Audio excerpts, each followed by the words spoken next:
Okay, mga kababayan, no? Ito po, please share this to everyone. Ang inyong pamahalang lungsod bilang kasama sa plano na kaharapin ng COVID-19. And doing so, one of the basic obligation of each and everyone is yung physical distancing. Ay kailangan maging part na siya ng new norms ng mga tao. Kaya mga kababayan, naglusad po ang Maynila ng www.cityofmanila.ph online payment. Ayan po. So pwede na kayo magbayad ng amilyar online. Pwede na kayo magbayad ng negosyo o business tax online. Hindi nyo na kailangan pumunta rito sa lungsod ng Maynila. So kung ang Maynila, para naman sa maunawaan ng ilang mga taong hindi pa nagkaroon ng experience sa pagbabayad ng amilyar at negosyo, imagine ninyo itong City Hall. Sa loob ng isang taon, meron 370,000 easily na pupuntang tao. Kasi po meron tayong almost 370,000 RPUs. Yung RPUs po, real property units. Ibig sabihin, bawat isang lote, unit po yun. Yan po may-ari. Chances are, yung may-ari pupunta sa City Hall, magbabayad ng amilyar. Tama po ba? Pero hindi na kailangan. Kasi meron kayong binigyan ng option. Pwede pa rin kayo pumunta ng City Hall. Pero ito may option na.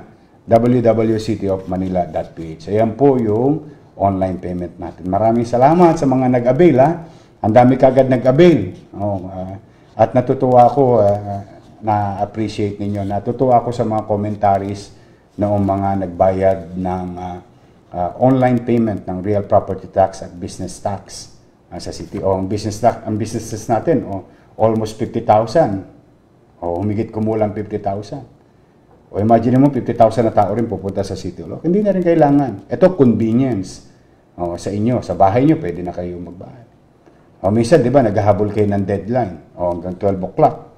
Ang gobyerno hanggang alas 5 lang. Maswerte kayo pag nag-extend ang tax period. No?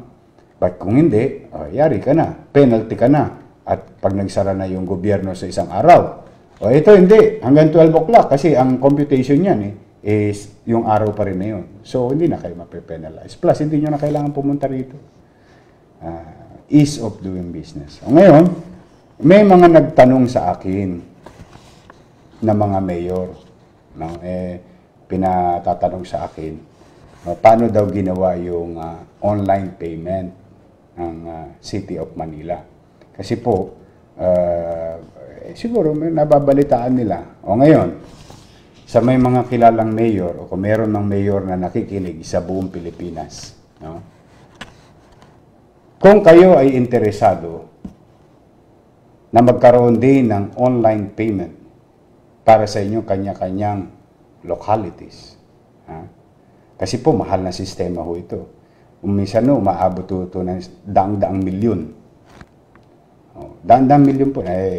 Nakita ko po yung mga pinasok na kontrata ng mga sinundan ko. Talagang daang-daang milyon ang computerization. Tayo po walang gastos. Sa maniwala kahit sendi. Wala ho, kahit piso, wala akong binayad dyan. Kung paano ma-computerize o maging online payment.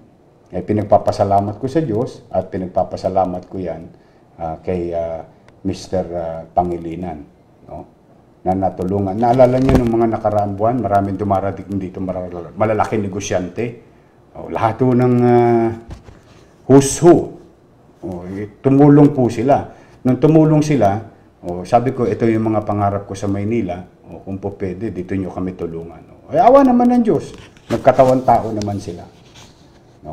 Itong isang kumpanya nila, binigay sa atin yung tulong. TY. Walang yad ba? Nagbenepisyo ang Maynila bilang gobyerno. Ngayon, mararamdaman na ng tao yung benepisyo o yung convenience sa pagbabayad ng buwis. Di ba? Di ba, usong-uso ngayon yung ano yung mga nagsha-shopping sa internet. So, kung kaya mo mag-shopping sa internet o mag-online na bayad, pwede na mangyari sa cityofmanila.ph. So ngayon, mabalik tayo. Ako po ay nananawagan Sa lahat ng mayor sa buong Pilipinas. Municipal, city, kung gusto nyo lang, ino-offer namin para sa pangkalahatan na. No?